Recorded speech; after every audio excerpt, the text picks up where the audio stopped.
Pessoal, vamos falar sobre a situação na Ucrânia. Hoje, dia 5 de fevereiro, são 8 horas da manhã aqui no Rio de Janeiro, 1 hora da tarde lá em Kiev, no momento que eu gravo esse vídeo. E o Bereg, que é um capitão do exército russo, mas ele é muito conhecido lá, ele é muito ativo nas redes, faz muita coisa por aí. Ele levou um tiro na nuca, ele está internado em estado grave, o prognóstico não é bom. E, olha só, foi um tiro na nuca no ângulo de 45 graus, o que indica a queima-roupa, o que indica execução, tá? Parece que ele foi executado por alguém que estava do lado dele, né? Ele não morreu ainda, tá? Ele tá vivo, tá em situação crítica no hospital, mas os médicos já meio que desenganaram ele, não tem muita solução para o caso dele, a bala tá alojada no cérebro, não vai ter como operar ele, né? Enfim, esse cara, embora ele seja um capitão do exército, né, do exército russo tradicional, ele era muito próximo ao Prigozhin lá do grupo Wagner, né? E é uma pessoa muito ativa nas redes também.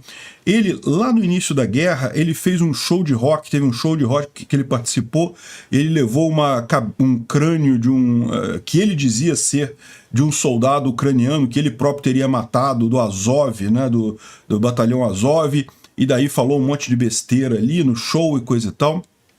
Enfim, ele, segundo ele mesmo, o próprio Bereg deu uma entrevista para a Medusa, que é uma revista russa, dizendo que ele que inventou o símbolo Z, né, que os russos hoje, é a suástica dos russos, né, que eles usam para marcar os tanques dele, e virou uma espécie de símbolo da guerra, né. Ou seja, esse cara era um cara muito conhecido e foi executado. E a questão agora é, quem é que mandou, quem é que executou ele? Foi o exército russo por conta da proximidade dele com o Prigozhin? Foi o pessoal do Prigozhin porque achou que ele não estava contribuindo lá no grupo Wagner da forma correta?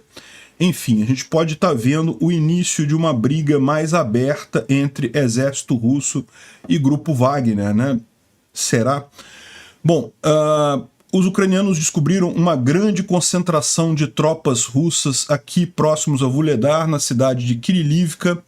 Eles estavam se preparando para ir para Vuhledar, fazer mais uma ofensiva lá. Os ucranianos agilizaram todo o processo e já acabaram com os russos, não precisou nem, economizou um monte de combustível, os russos não precisaram nem ir a Vuhledar para morrer, já morreram em Kirilivka mesmo, né? Porém, a situação em Bakhmut não está fácil, parece que os russos mandaram mais tropas para lá e iniciaram uma grande ofensiva. A ideia, aparentemente, o que Putin quer apresentar lá no Congresso russo no dia 20 é a conquista de Bakhmut. Então eles estão jogando todas as tropas para tentar avançar e tomar Bakhmut, e isso tem sido falado inclusive pelo Zelensky, pelo alto comando ucraniano, o que dá a entender que pode ser já a indicação de que os ucranianos estão saindo de Bakhmut, né? O próprio Kianin, que é um dos principais comandantes ucranianos ali na região de Bakhmut, mandou um vídeo falando, olha só, tá todo mundo querendo saber onde vai ser a próxima grande ofensiva russa? Pois é, eu vou dizer, está sendo aqui agora, nesse momento, em Bakhmut. Os caras estão jogando muitas tropas, estão vindo com uma ferocidade muito grande, né? Bom, agora, tem alguns bloggers militares russos que estão achando que o alto comando do exército russo não está sabendo da situação real em campo. Mais uma vez, o efeito do relatório cor-de-rosa que os russos adoram passar para os superiores pode estar fazendo com que o alto comando esteja tomando decisões erradas na guerra, né? Esteja enganado sobre a real capacidade russa. Isso significa, em última análise, que essa grande ofensiva pode sair pela culatra. Vamos falar sobre esses assuntos e outros assuntos em detalhes. Essas notícias foram sugeridas por Freedom First, Sam Porter e várias outras pessoas. Obrigado aí ao pessoal que sugeriu a notícia. Obrigado a você que está assistindo o nosso vídeo. Se você gosta do nosso conteúdo, por favor, deixe o seu like e se inscreva aqui no canal, né? Bom, o rapaz, o nome dele é Igor Mangushev, mas ele era mais conhecido pelo seu nome de guerra, né, no exército, que era Bereg. É esse rapaz aqui que fez um show de rock, botou um crânio que, segundo ele, né, não dá para saber, mas segundo ele era de um guerrilheiro do Azovstal que ele teria ele próprio morto e coisa e tal, e falou um monte de besteira. Mas ele não era só um capitão, não era só um mercenário, ele fazia muita propaganda, aparecia muito na mídia, ele era um cara muito ativo na área da informação, né? Ele não era do grupo Wagner, mas era capitão da 4ª Brigada do 2º Corpo do Exército, do 8º Exército Russo. Mas aquele negócio, ele tinha uma cooperação muito grande com o Wagner, ele era muito próximo ao grupo Wagner e ao Prigozhin, e fez várias operações juntos com eles e coisa e tal. E a questão toda que eles estão dizendo aqui, assim, segundo ele disse que ele fez uma entrevista para a Medusa, que é uma revista russa, dizendo que ele que criou o Z. Não dá para saber, né? Ele pode estar mentindo, né? Você vê que o cara é meio maluco mesmo das ideias, pode estar mentindo, mas segundo ele, foi dele a ideia de fazer com a letra Z lá, e depois a letra Z ganhou essa importância toda hoje, virou a suástica da Rússia, né? E, bom, e de repente ele foi morto, recebeu um tiro na cabeça em batalha? Não, os médicos dizem que ele foi ferido com um tiro de curta distância de um revólver ou uma automática na região da nuca e num ângulo de 45 graus. Isso é típico de execução. A pessoa pede para quem vai ser executado se ajoelhar na frente, aí vai por trás, em cima da cabeça, bota a arma assim e dá um tiro. É típico de execução o que aconteceu. Ele foi executado. E, de novo, ele não morreu, tá? Ele tá no hospital, tá grave, situação grave, mas não morreu. Tem imagens aí, eu não vou mostrar aqui porque o YouTube não gosta desse tipo de imagem, mas tem imagens dele no hospital totalmente inconsciente, entubado e coisa e tal. E segundo o boletim médico, ele não tem chance. O prognóstico não tem chance. Mas, de qualquer forma, o Mark Gelotti fala aqui que, não, isso está parecendo execução. Já foi confirmado que é Prigozhin, né? Agora, será que ele foi atacado por ele ser próximo do Prigozhin? Não dá para saber, né? Ou será que foi o Prigozhin que atirou nele, né? O grupo Wagner tem uma política muito forte contra pessoas que recuam na retaguarda, né? Que não conseguem fazer uma ação. E qual que é o problema dessa história aqui? Em princípio, é um cara conhecido, bem feito para ele, lógico, bem feito mesmo, mereceu isso daí, mas pode ser muito mais do que isso, né? Como eu falei, a gente sabe que tem uma rusga grande já entre o grupo Wagner e o exército tradicional russo, né? Essa ideia do Putin, quando o Putin invadiu a Ucrânia, ele não imaginou que seria uma guerra longa, ele achou que ia ser uma guerra rápida, e que ele quis então organizar a força dele não de forma militar, mas de forma política. Ele quis privilegiar todos os grupos de políticos amigos dele para botar nessa ofensiva. Então botou o Kadyrov, botou o Prigozhin, botou o exército russo. Cada parte do exército era comandado por um general, ele não quis botar um comando grande. Por quê? Questão política. Ele achou que a guerra ia ser rápida e aí tinha um monte de pessoas que iam ficar felizes de terem participado da vitória, né? Só que a coisa não foi assim. E a situação está evoluindo por um motivo, por uma situação em que o Prigozhin, que é o do exército mercenário Wagner, se sente injuriado por ter feito o máximo de conquistas ali na região de Soledar, né? Ele conseguiu conquistar muita coisa ali, e o exército russo não reconhece isso, e estão tentando já meio que botar o Prigozhin de lado ali na região. Enfim, a gente sabe que tem rusga, mas o grande ponto pode ser que essas rusgas tenham chegado à execução mesmo, uma briga aberta entre os dois, né? Então, esse caso do Bereg aqui é realmente uma questão complicada, né? Bom, como eles estão mostrando aqui, ele recebeu um tiro, né, na nuca, a bala está alojada no cérebro, então a chance de fazer alguma coisa seria muito pequena. A mulher dele deu uma declaração dizendo que foi uma execução. Não tem outra forma de definir. E ela está querendo que transportem o marido para a Rússia, porque ele está num hospital ali em Luhansk, na região ali próximo do grupo Wagner. Então, e esse hospital, é lógico, não tem muita capacidade. Ela está achando que, de repente, levando ele para um outro hospital maior na Rússia, talvez consigam tirar a bala, talvez ele consiga sobreviver, né? E foi uma pistola de 9mm que fizeram o tiro, né? Enfim, ela está muito preocupada, quer investigação, quer saber quem foi que atirou no marido dela. É uma coisa séria, porque realmente não foi coisa de guerra, não foi ferimento de guerra. Se fosse ferimento de guerra, beleza, é guerra, né? Não, foi alguém do próprio, ou do exército russo, ou do grupo Wagner que matou esse cara. E como ele é um cara com muita visibilidade, né, isso pode ter sido até... Muita gente está lendo isso...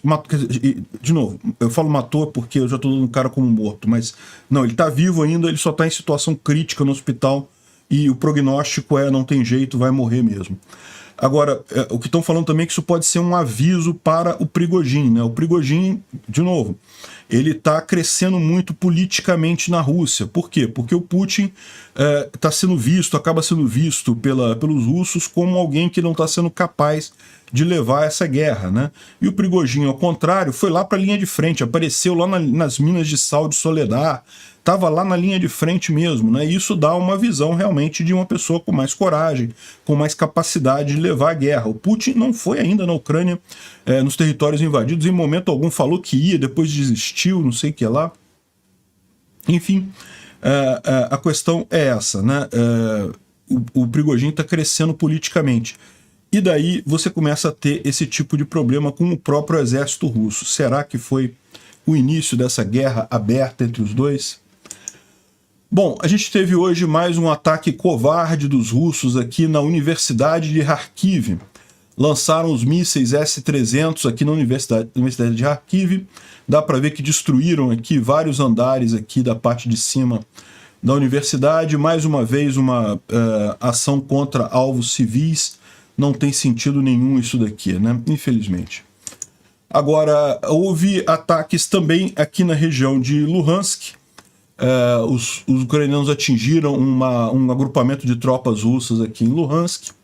E vocês lembram, ontem a gente falou sobre um ataque ucraniano a Donetsk. Na verdade, Donetsk, foram vários ataques ucranianos em Donetsk ontem, né? E hoje os russos publicaram essa imagem dizendo que esses ataques ucranianos foram em áreas residenciais, áreas que não tinham objetivos militares, né? Bom, olha só, Donetsk é uma cidade na linha de frente, é uma cidade que tem muita coisa militar. Não dá para saber se tinha alguma coisa militar aqui ou não, mas tem muito pouco civil lá a essa altura do campeonato. Donetsk foi totalmente destruída já em 2014, na época da invasão russa, lá do início dessa confusão toda. Então, no final das contas, muito pouco provável ter civil aqui. Se foi destruído, é porque devia ser militar mesmo, no caso lá de Donetsk, né? É muito diferente do caso de Kharkiv, evidentemente. Kharkiv não é uma cidade na linha de frente, não é uma cidade que esteja oferecendo nenhum risco para nenhum dos dois lados. Donetsk, sim, Donetsk está bem na linha de frente aqui e já há bastante tempo. Bom, os ucranianos também atingiram o Yacht Club na margem esquerda do rio Dnipro, ali na região de Kherson, né? Então, aqui, na verdade, próximo a Nova Kakhovka, a ideia foi justamente destruir iates e navios e barcos que eram usados pelos russos para fazer a travessia ali. Então, os ucranianos já limparam a região ali, deram uma limpada, né? No total, a artilharia de longo alcance ucraniana nessa noite atingiu um posto de comando, 2 concentrações de tropas e um lançador de foguetes TOS-1 usado pelos russos, né? Bom, essa história aqui é bem interessante. Essa daqui certamente foi uma das concentrações de tropas aqui, né? Em Vuhledar, hoje, dia 5/2, no update de 7h30 da manhã. Então, antes de lançar uma ofensiva em Vuhledar, mais uma ofensiva, a gente já viu, os russos tentaram fazer ofensivas aí em Vuhledar, a gente contou esse caso já ontem, Vuhledar fica aqui. Os russos chegaram a tomar essas dachas que ficam nessa região aqui a leste de Vuhledar, mas não conseguiram entrar na cidade. Depois os ucranianos lançaram um contra-ataque aqui e expulsaram eles dessa região. E desde então eles estão tentando avançar, fazer flancos aqui, mas não conseguem. E eles tentaram iam tentar uma nova ofensiva. Colocaram um monte de forças na cidade de Kirilivka. Kirilivka é essa cidade aqui, ó, Kirilivka, aqui embaixo. Então estavam se preparando aqui para avançar para Vuhledar, provavelmente aqui através de Pavlivka, para tentar novamente fazer mais uma ofensiva aqui. Os ucranianos ficaram sabendo disso, né? Os russos estavam usando essa área aqui, ó, a parte central da cidade, prédios da administração da cidade e educação, né, alguma escola lá, estavam sendo usadas como uma área de agrupamento dos inimigos, das forças russas, antes de serem enviadas lá para a linha de frente. E daí, evidentemente, os ucranianos fizeram a festa aqui, mandaram uns ramarzinhos aqui a destruir a região toda, e isso gerou grandes causalidades. As estimativas variam entre 30 e 200 russos mortos, né? Os russos fingiram que nada aconteceu e nem mencionaram esse ataque, que é lógico que não vão fazer isso. Eles estão preparando para a grande ofensiva que eles vão fazer e eles têm medo de que essa grande ofensiva acabe sendo desestimulada, digamos assim, com o anúncio de tantas mortes aí já em preparação dessas ofensivas, né? Bom, uma outra informação que veio aqui do Khodakovsky é a seguinte, né? Olha só, na direção de Wuhledar, o inimigo tem testado as defesas nas últimas 2 noites, levando a suspeitas de uma contraofensiva. Em caso de confirmação dessas conclusões, a transferência de forças inimigas suficientes de Dimitrov na direção de Wuhledar foi noticiada hoje, né? De acordo com dados de inteligência, a quantidade de forças e capacidade ucraniana podem alterar essa situação aqui no setor. E nossas tropas estão em máxima prontidão de combate. Ou seja, vocês repararam uma coisa? Todo dia o Wuhledar, quando ele fala alguma coisa aqui da região, ele fala que a situação ou não mudou nada, ou os russos tentaram alguma coisa, tá muito difícil, coisa e tal. Hoje ele não falou nada. Ele só falou desse caso aqui de Kirilivka, né, que foi um ataque na retaguarda, coisa e tal. Mas não falou sobre Wuhledar em si. Pode ser que os ucranianos estejam fazendo uma ofensiva por lá. Justamente por isso ele não falaria nada, porque, né, se ele não pode falar, evidentemente, da ofensiva. Enfim, vamos ver como é que vai ficar a situação ali em Wuhledar aí nos próximos dias, né? Se em Wuhledar a situação parece que está boa para os ucranianos, eles estão conseguindo resistir aos avanços russos e até talvez fazer alguma ofensiva ali, na cidade de Bakhmut a situação está cada vez mais complicada. Segundo o Ozint Defender aqui, o exército russo e as forças do Wagner lançaram um grande assalto na cidade de Bakhmut nas últimas horas. Isso aqui a gente está falando agora mesmo de ontem, hoje cedo, né? De acordo com o comandante ucraniano dentro da cidade, a situação é bastante tensa e muito difícil, com o assalto russo sendo o mais forte que eles já viram, né? Segundo esse comandante, as forças ucranianas estão se preparando para uma defesa pesada no norte e no leste de Bakhmut. Então, só para a gente se localizar aqui, o norte e o leste seriam as direções em que estaria havendo esse avanço. A gente sabe que aqui no sul os russos estão tentando cortar a T-0504 aqui por baixo, cortaram já a M03 aqui, já é difícil os ucranianos usarem a M03 para abastecer a cidade. Agora, ainda tem rotas para abastecimento dos ucranianos aqui. Pode ser que os russos tenham percebido que eles não vão conseguir fazer o cerco completo, né?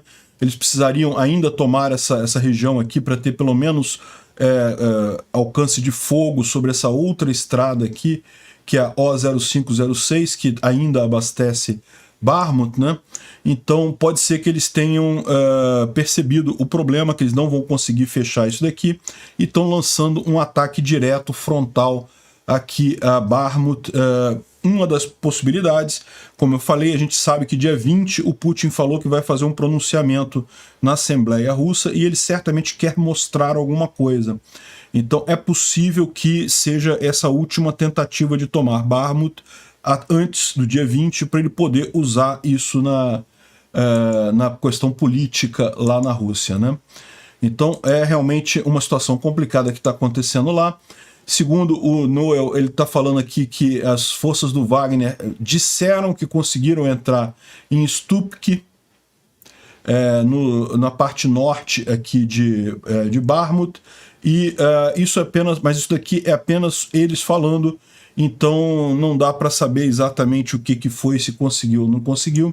Seria justamente nessa região aqui, ou seja, seria tomar essa grande interseção que tem aqui, Essa interseção ela já não está sendo usada pelos ucranianos por conta dela estar já sobre muito próximo da linha de frente, não dá para passar coisa aqui, mas de qualquer forma os russos tomando essa interseção aqui torna a situação toda muito complicada aqui para os ucranianos, né? Já elimina mais um monte de outras possibilidades de abastecimento aqui, mas lembrando, a gente não tem confirmação disso daí, nem visual, nem oficial. E, além disso, a gente sabe que a Federação Russa está concentrando equipamentos e pessoal para fazer uma ofensiva decisiva na região de Bakhmut e na parte leste de Luhansk, né? Ou seja, a gente já tinha falado sobre isso. Aqui em Bakhmut, os russos querem fazer uma grande ofensiva aqui, e também aqui em Kremina, né? O que pode estar acontecendo nesse momento é justamente já o início disso daí. A gente já falou que aqui em Kremina os russos já passaram para a ofensiva, já estão tentando avançar, não estão conseguindo, os ucranianos estão conseguindo segurar eles por hora, mas eles estão começando, já foram para a ofensiva aqui. Os ucranianos que estavam atacando Kremina já não conseguem atacar diretamente Kremina, porque tem que focar mais na defesa agora para evitar que eles avancem, né?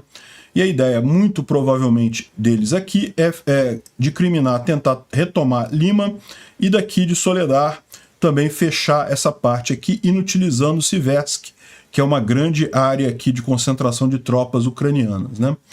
Essa é a tentativa dos russos, tá claro que eles iam fazer isso. O que a gente sabe agora é que parece que sim, começou nesse momento agora. Estão fazendo muita força nesses dois lados, mas a gente vai ver mais adiante, existe muita suspeita de que, embora eles estejam fazendo isso, né, pode ser que eles não consigam muita coisa no final das contas, né? O Kiani está falando que muita gente está se perguntando onde será a próxima grande ofensiva ucraniana, o pessoal falando não, que os russos estão preparando uma nova ofensiva, coisa e tal. Agora, ele falou que é maluco as pessoas ignorarem o fato de que a ofensiva já está acontecendo agora, aqui na área de Bakhmut. Eles já estão fazendo essa ofensiva, isso já é essa ofensiva deles na região, né? E faz sentido isso mesmo, ele tem razão nesse aspecto, né? O próprio Zelensky reconheceu que a situação na linha de frente está se tornando mais complicada. Então, o Kremlin está querendo uma vitória significativa no campo de batalha, depois de meses de não conseguir fazer nada, e estão tentando tomar Bakhmut, né? Então até o Zelensky reconheceu que, de fato, a situação tá bastante crítica ali em Bakhmut, né? E, bom, como eu falei para vocês, não se descarta, evidentemente, os ucranianos abandonarem a cidade, né? Fazerem um recuo aqui. Isso, desde o momento que os russos conseguiram tomar Soledar e, portanto, fecharam a M3 aqui, se os ucranianos tivessem conseguido manter essas tropas contidas aqui em Soledar, o problema seria menor, mas o fato é que eles não conseguiram, né? A gente está sabendo que os russos continuaram aqui, atravessaram o Bakhmutsk, que é esse riozinho aqui, né? Tomaram mais cidades aqui para norte também, então não conseguiram conter eles aqui. Com isso, fica realmente complicada a situação. Lembra, é verdade, eles ainda têm essa rota aqui, a O0506, que eles podem usar sem muitos problemas para abastecer a cidade, mas lembra, tem muita gente, muito ucraniano aqui, muito equipamento aqui. Os ucranianos não podem se dar ao luxo de deixar para a última hora, quando não tiver mais nenhuma rota livre para tirar, para fazer o recuo. Eles têm que fazer o recuo enquanto ainda tem possibilidades disso, né? Então, não sei o que está acontecendo, mas é possível que realmente essa grande ofensiva russa aqui em Bakhmut tenha esse objetivo de mostrar isso lá para fevereiro, e talvez os ucranianos tenham reconhecido que é hora de sair mesmo de Bakhmut. Bakhmut não é uma cidade particularmente estratégica, não tem grandes problemas. Agora, a questão toda é se eles conseguem sair de Bakhmut e conter o avanço russo, porque o grande risco é eles saírem de Bakhmut, onde é uma posição fortificada, muito boa, e não conseguirem conter esse avanço mais adiante, né? Vamos aproveitar e dar uma revisão geral aqui na linha de frente do DEFMON. E ele está falando aqui sobre a situação as temperaturas que estão novamente diminuindo, né, na região ali. Aqui em Svatov, os russos tentaram avançar em Nevsky e também aqui em Marinka, ou Erlivka é aqui, né? Estão tentando avançar nessa região aqui. O objetivo dos russos é chegar novamente ao rio Oskil.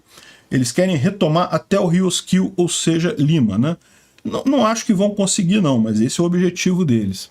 Esse aqui é o rio Zerebets. Os ucranianos já fizeram uma defesa aqui nesse rio Zerebets e já avançaram para cá, né? Então o lado de cá do rio Zerebets já está sendo conquistado pelos ucranianos, tá? Os ucranianos estavam avançando nessa direção, agora os russos estão tentando avançar aqui.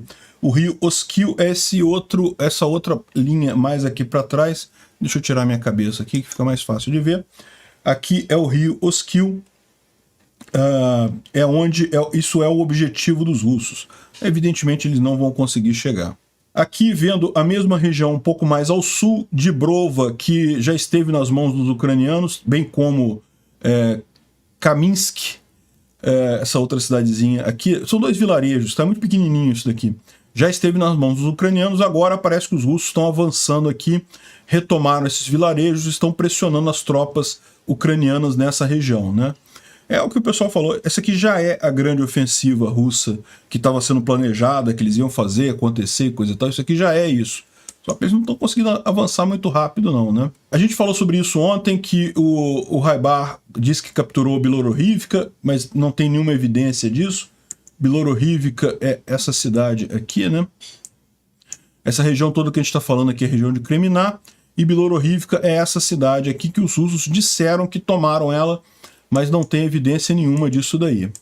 Aqui em Bakhmut continuam as brigas muito fortes aqui em torno de Krasnohoran e também aqui no leste de Bakhmut, né, os russos têm forçado aqui, mas o maior risco do ponto de vista estratégico para os ucranianos é aqui embaixo em Ivanivsky. Como a gente explicou, se os russos conseguirem tomar essa parte alta aqui, isso aqui é uma parte mais alta, tá vendo?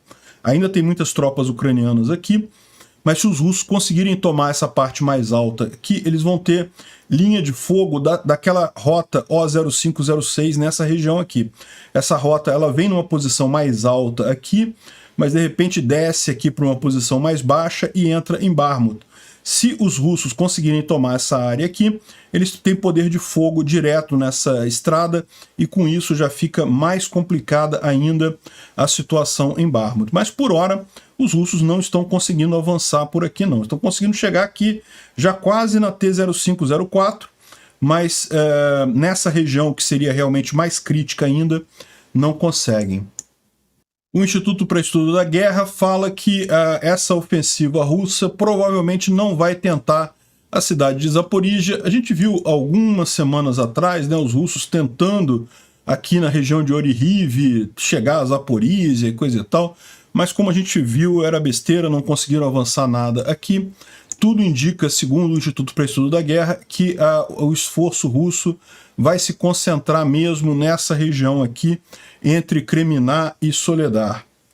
Ele fala aqui que ainda tem muitas movimentações de tropas ali em direção a Vuhledar, então os russos ainda vão tentar também tomar Vuhledar, e que o objetivo lógico que está traçado é retomar a totalidade de Luhansk e Donetsk até março, como Putin pediu, o que é impossível no final das contas. Como que esse pessoal acha que vai conseguir isso, né? Mesmo que tomem Bakhmut, nós estamos em fevereiro, final de março, a gente quer dizer daqui a 40 dias, 50 dias, não tem nenhuma chance dos russos tomarem. O limite de Donetsk, né, é essa região, essa linha tracejada aqui, ó. Eles teriam que tomar ainda duas cidades enormes, que são Sloviansk e Kramatorsk. Ainda tem outras cidades, Konstantinivka é maior do que Bakhmut, fica aqui do lado. Teriam que tomar Konstantinivka também. Druzivka, tem várias outras cidades aqui grandes nessa região, todas elas fortificadas, e principalmente Kramatorsk e Sloviansk não seria fácil os russos tomarem aqui, né? Em tese, eles tomarem todo o Luhansk não seria de todo impossível, como a gente falou. Aqui está o rio Zerebets, que é mais ou menos a linha de frente aqui, né? Os ucranianos já passaram para cá, pode ser que os russos tomem até o rio Zerebets, mas eles querem, na verdade, tomar até o rio Oskil, que é esse outro rio maior aqui. Isso aqui é uma represa, né, sobre o rio Oskil, na verdade. E aí isso implicaria em tomar toda a parte de Liman e Yampil. Toda essa região aqui é Donetsk, tá? E eles teriam que tomar isso daqui para cumprir esse objetivo, né? Enfim, o que o pessoal aqui do Instituto para Estudo da Guerra fala é que eles continuam planejando para essa grande ofensiva e coisa e tal, e parece que o Ministério da Defesa está fazendo esforços para integrar as forças adicionais ao exército russo. Olha de novo, a briga que eu falei, o grupo militar lá do Wagner hoje é uma companhia independente, eles estão querendo agora integrar isso na estrutura do exército russo, né? Os batalhões voluntários, que tem vários agora, várias companhias mercenárias lá, os russos querem integrar isso dentro do exército profissional e isso pode estar dando problema com o Prigozhin. Pode ser que esse caso lá do Berengue tenha sido justamente um aviso, né, para o Prigozhin, né? Agora, o curioso é isso daqui, como eu falei, né? Tudo indica, se você olhar de maneira fria o que os russos estão fazendo, eles estão tentando atingir o objetivo dado pelo Putin de tomar Donetsk totalmente, até o final de março. Só que é um objetivo impossível. Como que os russos acham sequer que eles podem conseguir isso, né? E aí, de repente, tem aqui uma postagem aqui no Grey Zone, né, que é justamente o blogger do grupo Wagner, falando sobre, olha só, nos olhares da liderança, tudo tá beleza.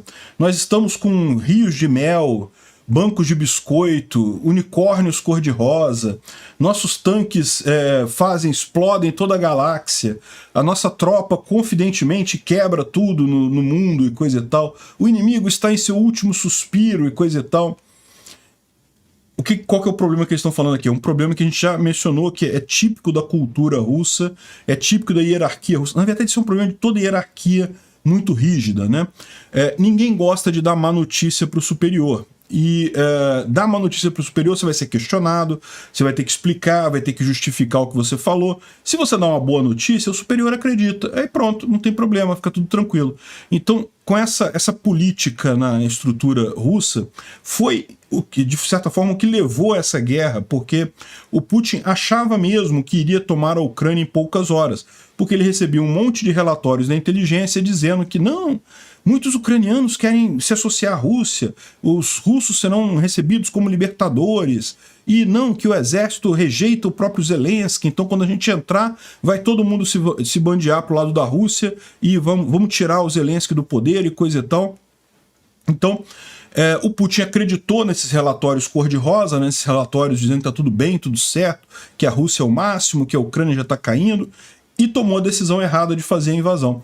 E essa cultura nunca acabou, né? Isso continua acontecendo mesmo depois desse erro terrível.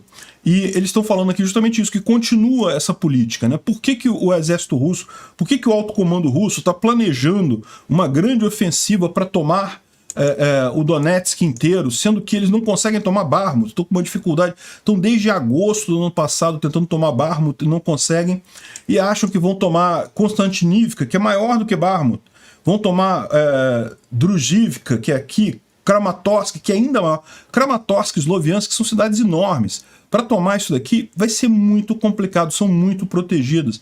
Então não tem chance nenhuma, mas é aquele negócio. Eles estão se baseando em relatórios que estão dizendo que não, que quando eles mandam inspetores, né, para fazer a avaliação de como é que estão as unidades, os inspetores não estão nem aí, eles preparam uma unidade de apresentação que, né, fica todo mundo limpinho, aí tá todo mundo com o uniforme completo, com as armas carregadas, com tudo certo, nada faltando, e os caras só falando boas notícias, mas aquilo é aquela unidade que o cara foi inspecionar. O resto das forças tá em petição de miséria, tá totalmente faltando coisa e tal.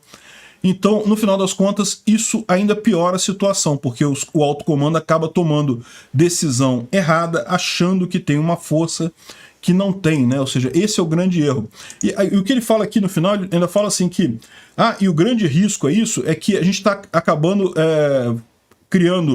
desidratando as nossas forças e levando a fatiga, de forma que está se abrindo, no final vai se abrir a possibilidade de uma contraofensiva ucraniana, né?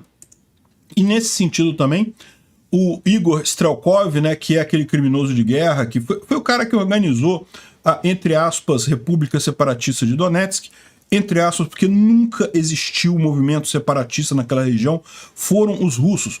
O Igor Strelkov, ou Igor Girkin, que é esse cara aqui, Ele foi o operativo, ele é um coronel do exército russo e é do FSB, e ele lá em 2014 montou essa coisa toda de DNR ali na região, né? Então ele está falando aqui que ele acha também que a Rússia não está pronta para uma ofensiva maior, e isso pode acabar pior do que a de-escalação lá de Kiev, né? Então o que ele está falando aqui em termos de argumento é basicamente o mesmo que o outro grupo falou aqui no Grey Zone, né, que o pessoal do Wagner falou aqui no Grey Zone, que o exército russo está achando que a situação é uma, a situação não é essa, e vai se jogar nessa contraofensiva que vai diminuir a capacidade de defesa dos russos.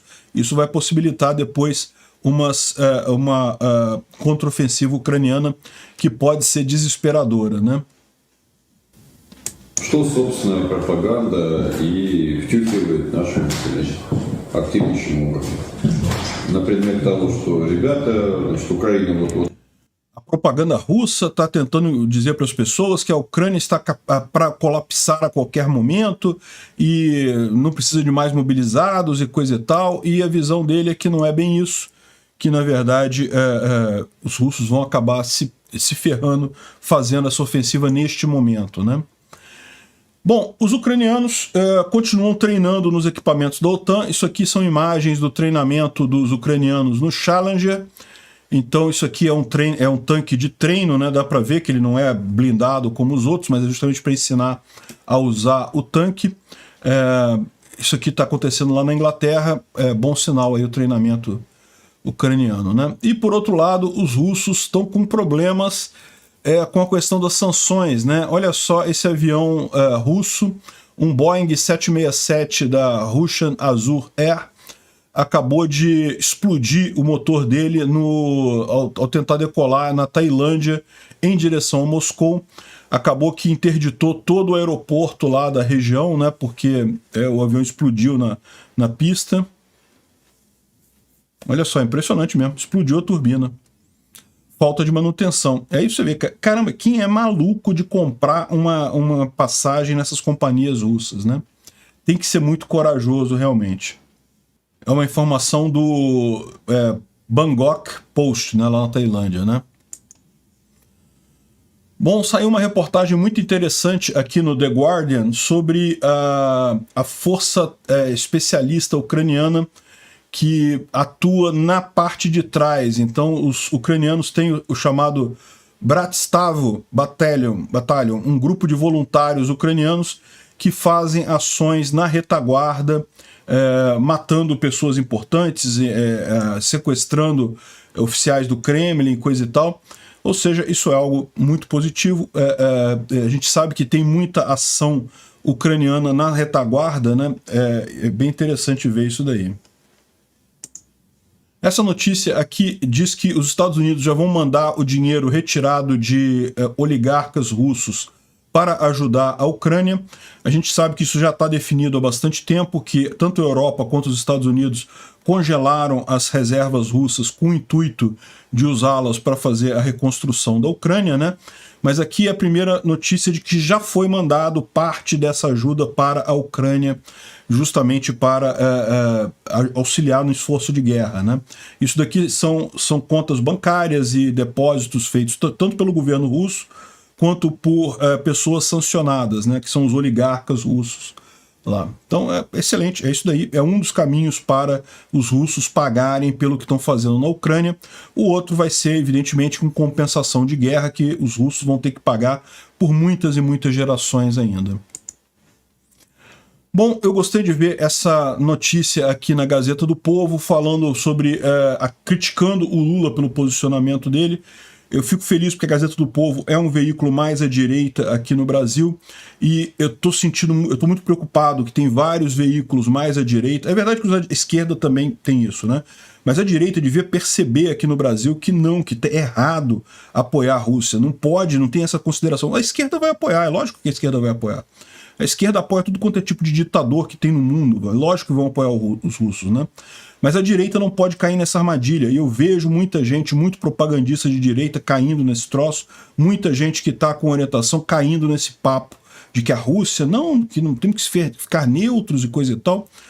Enfim, estão criticando aqui Lula, e criticaram Bolsonaro também, mas é o que eles falam aqui, o que eu falei também no meu vídeo, outro dia mesmo que eu falei sobre isso, que embora Bolsonaro também não tenha criticado os russos, também tenha ficado em cima do muro, era muito mais fácil para ele mudar o alinhamento do que para o Lula. O Lula não, o alinhamento do Lula é todo, com ditadores sanguinários, autoritários em todo o mundo, né? O Lula é alinhamento automático com o pior que tem no mundo. Uma tristeza ver isso acontecendo no Brasil, mas enfim, é essa a situação, né? É bom que a Gazeta do Povo não embarcou nessa onda de achar que não, essa guerra a gente não tem nada a ver. Eles falam que é um editorial, é da própria Gazeta do Povo, e falando que não dá para tomar outra posição nessa guerra que não seja do lado da Ucrânia. Essa não é uma guerra que tenha zona cinzenta, que não tem uma discussão. Não, essa guerra é uma guerra de invasão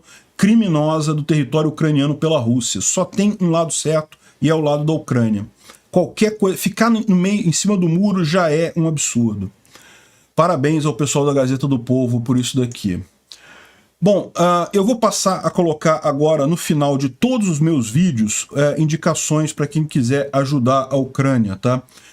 Eu já fiz alguns vídeos fazendo essas indicações, mas eu acho que é importante manter esse caminho. Tem muita gente que quer ajudar a Ucrânia, que percebe o problema que está acontecendo, que sabe que essa luta é uma luta de todas as pessoas que pretendem ser livres no mundo. Se você deixar um Estado como a Rússia invadir o outro só porque tem mais força, a gente nunca mais vai ter paz no mundo. A luta da Ucrânia é a luta de todas as pessoas que querem liberdade no mundo.